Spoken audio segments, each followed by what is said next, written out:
Good morning class. Let's try chemistry. आज का हमारा टॉपिक है DNF ब्लॉक एलिमेंट्स। ये हमारी शॉर्ट वीडियो है बेटा रिवीजन के लिए, क्योंकि आपके हाफ ईयरली एग्जाम्स आ रहे हैं, ठीक है। तो उसके लिए मैंने ये क्रिएट की है। तो आज हमारा चैप्टर है DNF block elements. DNF block elements को हम स्पेशली क्यों पढ़ रहे हैं बेटा? क्योंकि ये बहुत इंपॉर्टेंट चैप्टर्स हैं। इनकी वजह से, स्पेशली डी ब्लॉक एलिमेंट्स की वजह से, जो अपने आसपास आप चीज़ें देखते हो, जो रिएक्शंस आप देखते हो होती हुई, उनका फॉर्मेशन वगैरह होता है, और उनका जो मतलब जो प्रोसेस है वो सब इन्हीं की वजह से कंप्लीट होता है, ठीक है। अब देखिए, डी ब्लॉक एलिमेंट्स जो हम लोग स्टडी करते हैं उनका जो जनरल इलेक्ट्रॉनिक कॉन्फ़िगरेशन होता है that is N-1 D 1 to 10 NS 1 to 2, ठीक है। ये आपको इलेक्ट्रॉनिक कॉन्फ़िगरेशन देखने के लिए मिलता है डी ब्लॉक एलिमेंट्स का, ठीक है, इंपॉर्टेंट है। इसके बाद आप डी ब्लॉक एलिमेंट्स को पाते कहाँ पर हो? यहाँ पे एस पी, यहाँ पे आपके डी ब्लॉक एलिमेंट्स होते हैं, और नीचे यहाँ पे 2 रोज होती हैं आपकी एफ ब्लॉक एलिमेंट्स की। यहाँ पे एस की 2 रोज हैं, फिर यहाँ पे पी की है आपके 13 to 18 ग्रुप्स के लिए, ठीक है। यहाँ पे आपकी 4 सीरीज़ है पीरियडिक में, और यहाँ पे आपकी 2 सीरीज़ है। इस तरह से आपका ये पूरा कंप्लीट होता है पीरियडिक टेबल, ठीक है बच्चा। आप जो फर्स्ट सीरीज़ आप स्टडी करते हो दैट इज़, आप सबसे पहले स्टडी करते हो 3D, then 4D, then 5D and then 6D। हमें जो पढ़ना है वो 3D है, इंपॉर्टेंट आपके सिलेबस के अकॉर्डिंग, ठीक है। 3D सीरीज़ में कौन कौन से एलिमेंट्स आपके आते हैं?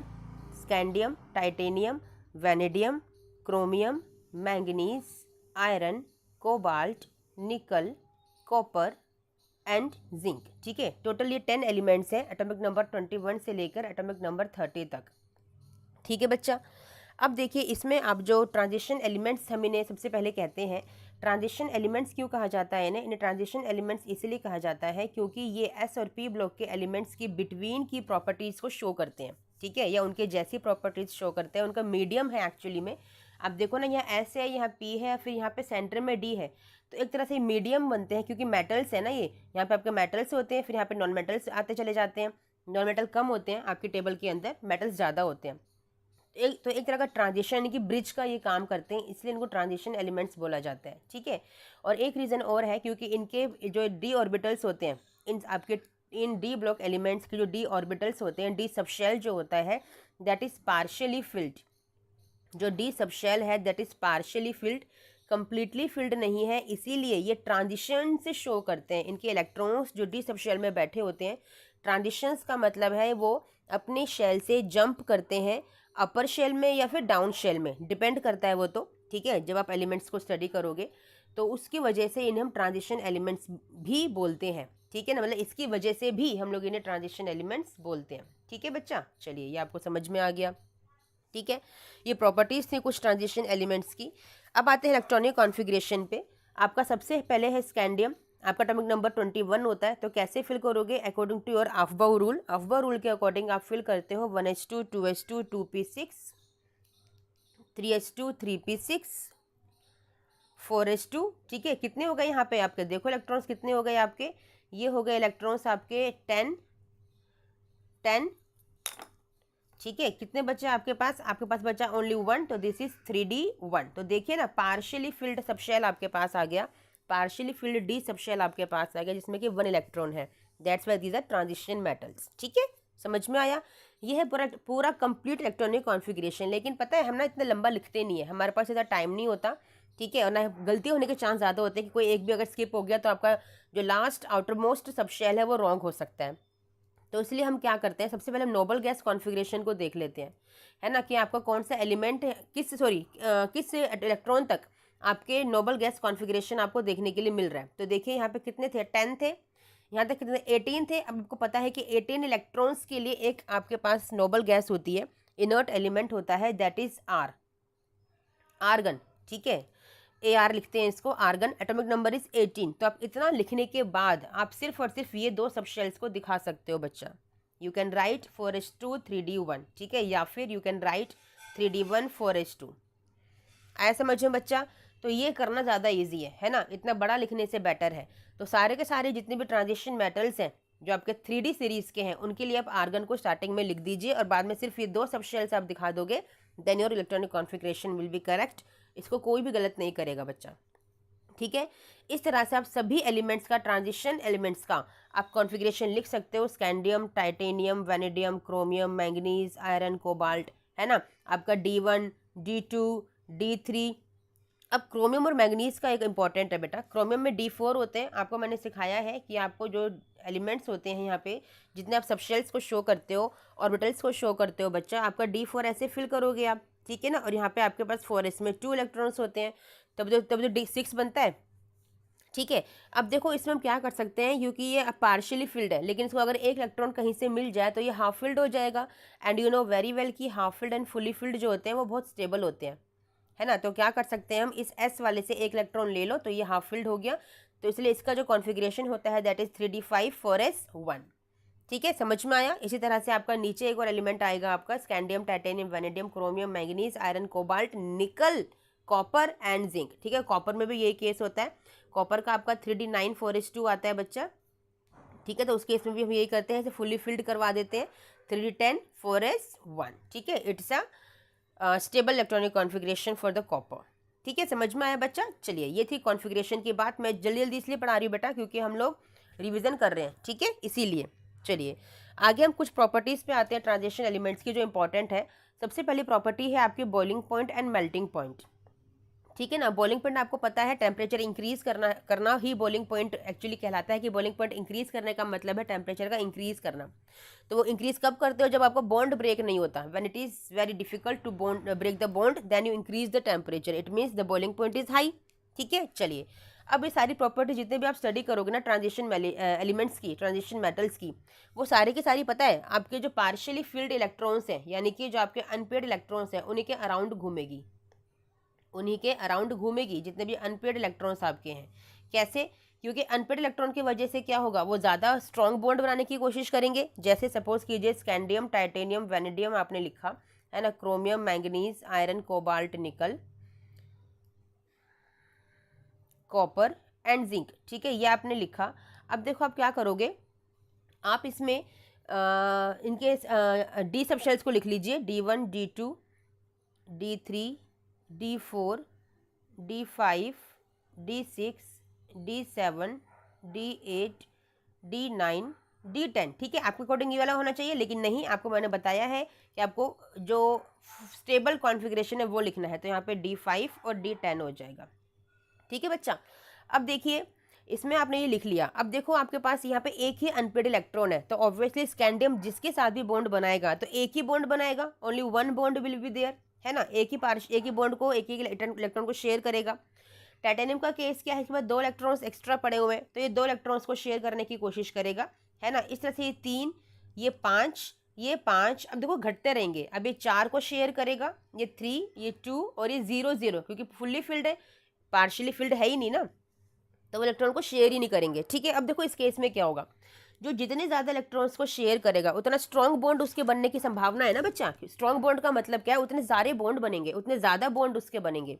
ये एक एलिमेंट को अपनी तरफ अट्रैक्ट करेगा, ये दो एलिमेंट्स 3 5 5, है ना, डिपेंड करता है, कोई कोई भी एक एलिमेंट भी शेयर कर लेता है नंबर ऑफ बॉन्ड्स को, बट डिपेंड करेगा। लेकिन नंबर ऑफ बॉन्ड तो उतने इंक्रीज करेंगे ना, चाहे एक एलिमेंट के साथ बने चाहे 2 3 एलिमेंट के साथ बने, बात तो वो ये नंबर ऑफ बॉन्ड आपके इंक्रीज हो रहे हैं। ठीक है, अब नंबर ऑफ बॉन्ड अगर इंक्रीज हो रहे हैं, इट मीन्स क्या है, आपको जो बॉन्ड को ब्रेक करना जो हमें करना है that is becoming not possible, यानी कि ईजी नहीं हो रहा है हमारे लिए, मुश्किल हो रहा है। तो यहाँ पे बॉइलिंग पॉइंट क्या करेगा बच्चा, इस पॉइंट तक आपका बॉइलिंग पॉइंट क्या करेगा, इंक्रीज करेगा। किस पॉइंट तक, आपके मैंगनीज के पॉइंट तक।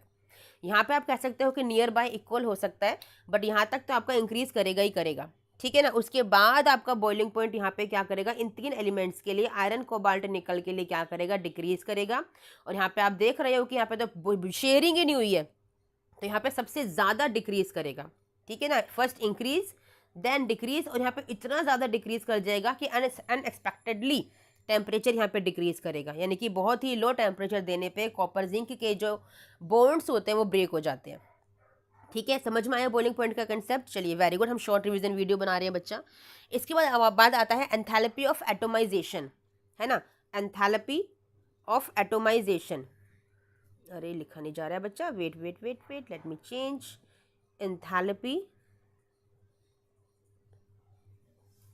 ऑफ एटोमाइजेशन, ठीक है ना। एंथैल्पी ऑफ एटमाइजेशन क्या होती है? एटमाइजेशन मीन्स जिसने एटम बनाया हुआ है, यानी कि जिसने आपका पूरा पूरा ग्रुप बनाया हुआ है, यानी कि एक सॉलिड फॉर्म में है, उसको हमें गैसियस फॉर्म में कन्वर्ट करना है, यानी कि इसके आयंस बनाने हैं, इसको ब्रेक करना है, बॉन्ड को ब्रेक करना है और हमें एटम को आयंस में यानी कि गैसियस फॉर्म में कन्वर्ट करना है। तो उसके लिए जो एनर्जी चाहिए होती है उसे बोलते हैं एंथैल्पी ऑफ एटमाइजेशन। ठीक है, ऑब्वियसली मेटल्स हैं, बॉन्ड बनाते हैं, स्ट्रॉन्ग बॉन्ड बनाते हैं, अभी हमने देखा। जैसे जैसे आपके ये number of unpaired electrons increase कर रहे हैं, वैसे वैसे आपका बॉन्ड स्ट्रांग हो रहा है एंड नंबर ऑफ बॉन्ड भी इंक्रीज हो रहे हैं। ठीक है, तो क्या होगा, आपको उस बॉन्ड को ब्रेक करके इस गैसियस फॉर्म में कन्वर्ट करना है ना। उस बॉन्ड को ब्रेक करके आपको गैसियस फॉर्म में कन्वर्ट करना है, तो ऑब्वियसली एंथैल्पी ज़्यादा लगेगी।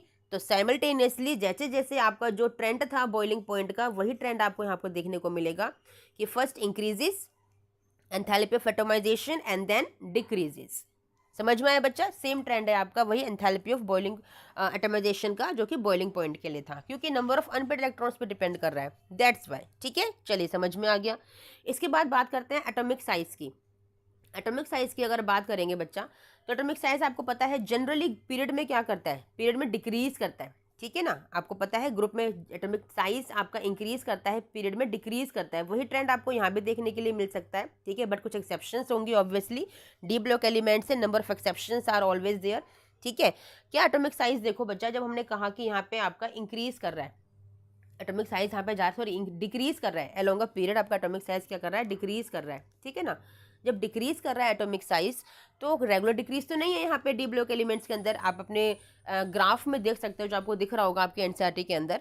ठीक है, ऐसा क्यों है बच्चा? पहली बात तो ये आपको पता है, डाउन द ग्रुप हम क्यों कहते हैं कि इंक्रीज करता है, क्योंकि नंबर ऑफ शेल्स आपके इंक्रीज करते हैं, क्योंकि नंबर ऑफ शेल्स आपके इंक्रीज करते हैं, इसलिए हम बोलते हैं कि एटॉमिक साइज इंक्रीज करता है। और डिक्रीज करने के लिए हम क्या रूल लगाते हैं, या फिर हम क्या रीज़न देते हैं कि जो आपका इफेक्टिव न्यूक्लियर चार्ज होता है, यानी कि आपका जेड इफेक्टिव होता है, वो क्या करता है, वो इंक्रीज करता है। क्या होता है, ये दोनों एक ही टर्म है, एक ही मीनिंग है इनका। इसका मतलब ये होता है कि जैसे जैसे एटॉमिक नंबर आपका इंक्रीज कर रहा है, वैसे वैसे नंबर ऑफ प्रोटॉन्स इंक्रीज कर रहे हैं, और जैसे जैसे नंबर ऑफ प्रोटॉन्स इंक्रीज कर रहे हैं, वैसे वैसे नंबर ऑफ इलेक्ट्रॉन्स भी इंक्रीज कर रहे हैं। तो जितने प्रोटॉन ज़्यादा उतने इलेक्ट्रॉन ज़्यादा, इसका मतलब इनमें जो अट्रैक्शन है वो इंक्रीज कर रहा है, अट्रैक्शन इज इंक्रीजिंग। और अट्रैक्शन इंक्रीज करता है तो एटॉमिक साइज यानी कि जो कॉन्ट्रैक्शन है वो इंक्रीज करता है। देखो ना, अट्रैक्शन स्ट्रॉन्ग हुआ तो आपस में खिंचे चले जाएंगे एक दूसरे की तरफ, पूरा साइज जो है आउटरमोस्ट सबशेल जो है वो न्यूक्लियस की तरफ खिंचा चला आएगा ना। तो इसीलिए एटॉमिक साइज क्या करता है, डिक्रीज करता है along a period. This is the reason. ठीक है, इस रीजन को हम लोग यहाँ पे देते हैं। ठीक है, चलिए समझ में आ गया। यहाँ पे भी वही होना है, एटॉमिक साइज ऑब्वियसली ही डिक्रीज करेगा आपका, लेकिन आपको पता है क्या ट्रेंड देखने के लिए मिलेगा? चलिए बताते हैं हम लोग आपको क्या ट्रेंड देखने के लिए मिलेगा बच्चा। फर्स्ट तो डिक्रीज ही करेगा। ठीक है, देख लेते हैं एक बार फिर से। आपका scandium, titanium, vanadium, chromium, manganese, iron, cobalt, nickel, copper and zinc. Scandium, titanium, vanadium, chromium, manganese, iron, cobalt, nickel, copper, zinc. ठीक है, देखिए यहाँ पे आपके जो पार्शियली फिल्ड इलेक्ट्रॉन्स हैं, D1, D2, D3, D4, D5 लिखिए, D5, D6, D7, D8, D10 and D10। ठीक है, ये आपका पार्शियली फिल्ड यानी कि डी सबशेल के इलेक्ट्रॉन्स आपको देखने के लिए मिल गए। अब यहाँ पे देखो, आपका एटॉमिक नंबर तो ऑब्वियसली इंक्रीज ही कर रहा है, उसके बेस पे आप ये कहोगे कि डिक्रीज कर रहा है एटॉमिक साइज बस, बट यहाँ पे हमें रेगुलर ट्रेंड देखने के लिए नहीं मिलता है। इसका रीज़न है ये पार्शियली फिल्ड इलेक्ट्रॉन्स का होना। अब ये पार्शियली फिल्ड इलेक्ट्रॉन्स करते क्या है एक्चुअली में बच्चा, जैसे जैसे आपके पार्शियली फिल्ड इलेक्ट्रॉन्स इंक्रीज कर रहे हैं, तो आप देखो ना, वो ज़्यादा स्ट्रॉन्ग बॉन्ड बनाएंगे, स्ट्रॉन्ग बॉन्ड बनाएंगे यानी कि अट्रैक्शन होगा तो साइज क्या करेगा, ऑब्वियसली डिक्रीज करेगा। तो यहाँ पे यहाँ तक जो आप ट्रेंड देखने के लिए आपको मिलता है वो यही है कि साइज आपका डिक्रीज करता है। ठीक है, चलिए हमने कहा कि यहाँ पे आपने देखा कि जो नंबर ऑफ अनपेड इलेक्ट्रॉन्स है वो डिक्रीज कर जाते हैं, नंबर ऑफ अनपेड इलेक्ट्रॉन्स आपके डिक्रीज कर रहे हैं, लेकिन आपका जेड इफेक्टिव तो बढ़ रहा है, आपका effective nuclear charge, number of protons तो बढ़ रहे हैं, अट्रैक्शन तो स्ट्रॉन्ग हो रहा है, जिसकी वजह से साइज क्या करना चाहिए, डिक्रीज करना चाहिए।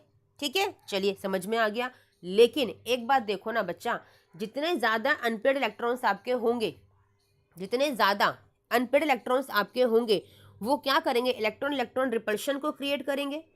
इलेक्ट्रॉन इलेक्ट्रॉन रिपल्शन को क्रिएट करेंगे ना, आपके यहाँ पे कितने अनपेड इलेक्ट्रॉन्स हैं, यहाँ पे आपका देखिए 4 है, यहाँ 3 है, यहाँ पे 2 है, ठीक है ना। तो जैसे जैसे इलेक्ट्रॉन्स आपके अनपेड बचे हुए हैं वो इलेक्ट्रॉन इलेक्ट्रॉन रिपल्शन भी क्रिएट करेंगे। यहाँ रिपल्शन भी हो रहा है, यहाँ पे जेड इफेक्टिव इंक्रीज भी हो रहा है, जिसकी वजह से आपका साइज डिक्रीज भी कर रहा है।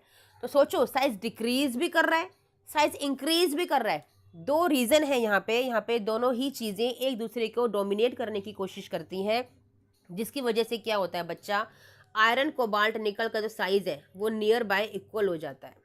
दिस इज़ द रीज़न कि जेड इफेक्टिव भी लग रहा है, इलेक्ट्रॉन इलेक्ट्रॉन रिपल्शन भी लग रहा है। आउटर मोस्ट सब शेल में बच गए ना वो खाली, ऐसे ऐसे बचे हुए हैं ना खाली, तो जिसकी वजह से वो इलेक्ट्रॉन इलेक्ट्रॉन रिपल्शन क्रिएट करते हैं। और रिपल्शन क्रिएट करने का मतलब है कि वो एटॉमिक साइज को बढ़ाने की कोशिश करेंगे और जेड इफेक्टिव घटाने की कोशिश करेगा, जिसकी वजह से साइज आपका कांस्टेंट ही रह जाता है, no decrease and no increase. आ गया समझ में। अब यहाँ पे क्या होगा भाई, यहाँ तो आपका इलेक्ट्रॉन इलेक्ट्रॉन रिपल्शन बहुत स्ट्रॉन्ग है, डी सबशेल के इलेक्ट्रॉन्स हैं, आपके अनपेड इलेक्ट्रॉन्स तो नहीं है, लेकिन डी सबशेल के इलेक्ट्रॉन्स हैं जहाँ पे इलेक्ट्रॉन इलेक्ट्रॉन रिपल्शन बहुत ज़्यादा होगा, और रिपल्शन की वजह से यहाँ पे साइज क्या कर जाएगा, आपका साइज इंक्रीज कर जाएगा बच्चा। आया समझ में। First decrease, then equal and then increase, this is the trend, जो कि रेगुलर ट्रेंड नहीं है बच्चा। आगे समझ में कोई प्रॉब्लम नहीं होगी, ठीक है। चलिए वेरी गुड, ये आपको समझ में आ गया एटॉमिक साइज का ट्रेंड कैसे हम लोग देखते हैं, ठीक है। इसके बाद आपको शील्डिंग इफेक्ट के बारे में पता है। शील्डिंग इफेक्ट भी कहीं कहीं डोमिनेट कर जाती है बच्चा। शील्डिंग इफेक्ट क्या होता है एक्चुअली में, शील्डिंग इफेक्ट ये होता है बेटा कि जो इनर मोस्ट आपके सबशेल्स होते हैं, जो इनर मोस्ट आपके सबशेल्स होते हैं वो क्या करते हैं, अपने इलेक्ट्रॉन्स को शील्ड कर लेते हैं, है ना। इनर मोस्ट यानी कि एस और पी, डी और एफ में अगर मैं बताऊं तो शील्डिंग इफेक्ट इस तरह से शील्डिंग इफेक्ट आपका डिक्रीज करता है, ठीक है ना। इस तरह से एस के इलेक्ट्रॉन सबसे ज़्यादा इलेक्ट्रॉन्स को शील्ड कर सकते हैं, क्योंकि न्यूक्लियस के बहुत पास होते हैं, तो इलेक्ट्रॉन्स को अट्रैक्ट करके रखते हैं अपनी तरफ और इलेक्ट्रॉन्स को बाहर नहीं जाने देते। लेकिन अगर एफ की बात करूँ तो बहुत बड़ा सबशेल हो जाता है, बाहर की तरफ आउटर मोस्ट सबशेल है, तो इलेक्ट्रॉन्स बहुत ईजिली अवेलेबल होते हैं किसी भी चीज़ के लिए, क्योंकि ये इलेक्ट्रॉन्स को शील्ड नहीं कर पाते, साइज जितना बड़ा होता है, ठीक है। तो ये आपका शील्डिंग इफेक्ट होता है, ठीक है, जो कि एस पी और डी एफ में इस तरह के ट्रेंड को फॉलो करता है, ठीक है। चलिए बच्चा, ये समझ में आपको आ गया। नेक्स्ट टॉपिक है हमारा जो हम लोग स्टडी करेंगे इसके अंदर, जो आप लोग पढ़ते हो मैग्नेटिक मूवमेंट, ठीक है ना। वैसे हम लोग नेक्स्ट चैप्टर में पढ़ते हैं, फिर भी यहाँ थोड़ा सा बता देती हूँ आपको, मैंने पहले भी बताया था। मैग्नेटिक मूवमेंट होता है आपका square root of N, n+2, N होता है आपका नंबर ऑफ अनपेड इलेक्ट्रॉन्स। जो आपको पता है डी सबशेल में कितने कितने इलेक्ट्रॉन्स होते हैं, तो उस एन को यहाँ पे फिल कर दीजिए। इसकी यूनिट होती है बोर मैग्नेटॉन, ठीक है। ये मैं क्यों बता रही हूँ, क्योंकि जो डी सबशेल इलेक्ट्रॉन्स होते हैं वो कलर कॉम्प्लेक्सेस क्रिएट करते हैं, वो कलर्ड कॉम्प्लेक्सेस होते हैं, कलर शो करते हैं। The reason behind that their presence of unpaired electrons, जो वहाँ पे प्रेजेंस है अनपेड इलेक्ट्रॉन्स की, उसकी वजह से वो कलर शो करते हैं, ठीक है। चलिए समझ में आ गया। अब एफ ब्लॉक में आते हैं, डी ब्लॉक कंप्लीट हो गया। एफ ब्लॉक क्या कहता है बच्चा, एफ ब्लॉक की जो सीरीज होती है वहाँ पे रेगुलर ट्रेंड फॉलो होता है, वहाँ पे कोई इफ एंड बट नहीं है, कोई डिक्रीज इंक्रीज नहीं है, कोई इक्वलिटी नहीं है, इस तरह से वो रेगुलर डिक्रीज है। एटॉमिक साइज की अगर बात करें तो वो रेगुलर डिक्रीज करेगा, ठीक है ना। जिसकी भी बात करोगे वो ट्रेंड रेगुलर ही है जो होना चाहिए, ठीक है। आयोनाइजेशन एंथैल्पी की अगर बात करोगे, आयोनाइजेशन एंथैल्पी क्या करती है, होती क्या है आयोनाइजेशन एंथैल्पी बच्चा, the energy required to remove outermost electron, only one electron from the outermost subshell, that is your ionization energy. आखिरी का एक इलेक्ट्रॉन निकालना है उसको, ठीक है। तो आपका जो डाउन द ग्रुप होता है, आप क्या देखते हो कि साइज इंक्रीज कर रहा है, साइज इंक्रीज कर रहा है डाउन द ग्रुप, जिसकी वजह से इलेक्ट्रॉन्स जो होते हैं ईजिली अवेलेबल होते हैं, निकालने आसान होते हैं, ठीक है। तो इसीलिए आयोनाइजेशन एंथैल्पी क्या करती है, आपकी डिक्रीज करती है डाउन द ग्रुप, और पीरियड में क्या करती है, इंक्रीज करती है। तो यही रेगुलर ट्रेंड यहाँ पे फॉलो होता है, ठीक है। समझ में आ गया बच्चे, चलिए समझ में आ गया। अब देखिए इसके बाद ऑक्सीडेशन स्टेट। ऑक्सीडेशन स्टेट की अगर मैं बात करूँ, जो ट्रांजिशन एलिमेंट्स होते हैं बच्चा ऑक्सीडेशन स्टेट शो करते हैं, वो आपकी रेगुलर ऑक्सीडेशन स्टेट को शो नहीं करते, लेकिन कॉमन ऑक्सीडेशन स्टेट्स होती हैं वहाँ पे आपकी, दैट इज +2 एंड +4, ठीक है ना। +3 भी शो करते हैं आपके, +4 वैसे बहुत रेयरली होता है, बट +3 आपका रेगुलर है। +2 एंड +3 बहुत रेगुलरली वहाँ पे ट्रेंड को शो किया जाता है, फॉलो किया जाता है। एक क्वेश्चन आता है एग्जाम के अंदर कि कौन है एलिमेंट जो कि सारी ऑक्सीडेशन स्टेट शो करता है +2 से लेकर +7 तक, तो वो है आपका मैंगनीज, ठीक है, जो +2 से लेकर +7 तक की ऑक्सीडेशन स्टेट को शो करता है, ठीक है। बाकी ऑक्सीडेशन स्टेट डिपेंड करती है कि किसके इलेक्ट्रॉन्स कितने निकलने हैं, जिसकी वजह से वो नोबल गैस कॉन्फ़िगरेशन को ले ले। जब तक कोई भी एलिमेंट नोबल गैस कॉन्फ़िगरेशन को नहीं ले लेता। नोबल गैस कॉन्फ़िगरेशन क्यों लेनी है? क्योंकि ऑब्वियसली आपको पता है कि बहुत स्टेबल एलिमेंट्स हैं आपके नेचर के अंदर, क्योंकि किसी से भी बॉन्डिंग नहीं करते। The reason behind that they have outermost subshell field. तो हर कोई गैस, हर कोई एलिमेंट, नॉट ओनली गैस, हर कोई एलिमेंट जितने भी टेबल के अंदर हैं आपके पीरियोडिक टेबल के अंदर, वो सभी के सभी इस नोबल गैस कॉन्फ़िगरेशन को लेना चाहते हैं। इसके लिए वो इलेक्ट्रॉन्स को इतने तक निकालते रहते हैं जब तक वो नोबल गैस कॉन्फ़िगरेशन को अचीव ना कर लें। तो डिपेंड करेगा आपके हर एलिमेंट पे कि वो कौन सी ऑक्सीडेशन स्टेट लेगा, बट कॉमन ऑक्सीडेशन स्टेट आपकी +2 एंड +3 होती है। एफ ब्लॉक एलिमेंट की अगर बात करें तो वहाँ पे कॉमन ऑक्सीडेशन स्टेट जो होती है आपकी, दैट इज योर +2 एंड +4। वहाँ पे ये वाली कॉमन ऑक्सीडेशन स्टेट्स देखी जाती हैं। ठीक है, चलिए समझ में आ गया बच्चे। चलिए ये था हमारा one shot video, revision video थी आपकी। ठीक है, बाकी टॉपिक्स आप पढ़ सकते हो अपने बुक के अंदर से। मेरी वीडियोस भी आप देख सकते हो जो मैंने एक्सप्लेनेशन में बनाई है, लॉन्ग वीडियोस मैंने क्रिएट की हैं। हर टॉपिक मैंने बहुत अच्छे से इजीली एक्सप्लेन किया है आप लोगों को, वहाँ पे आप देख सकते हो बच्चा। ठीक है, लिंक में आप मेरे डिस्क्रिप्शन में आप एक लिंक देख सकते हो मेरे शॉर्ट नोट्स का। और मेरी बुक्स भी हैं, मैं बुक्स भी बनाती हूँ बच्चा। मैंने बुक्स मेरी पब्लिश की हैं, अमेजोन पे सेल होती हैं, तो उसका लिंक भी मैं आपको शेयर कर दूंगी और आप मेरी बुक्स को भी देख सकते हैं। इतना अगर आप कर लेंगे तो इनफ है आपके लिए बोर्ड एग्जाम्स के लिए, आपके हाफ ईयरलीज के लिए, आपका यूटीज़ के लिए। आपको टॉप करना, आपके बहुत अच्छे मार्क्स आपको मिल सकते हैं अगर आप मेहनत करते हैं और मेरी बुक्स और मेरे नोट्स को आप लोग स्टडी कर लेते हैं। चलिए ठीक है, टिल देन थैंक यू बच्चा, बाय।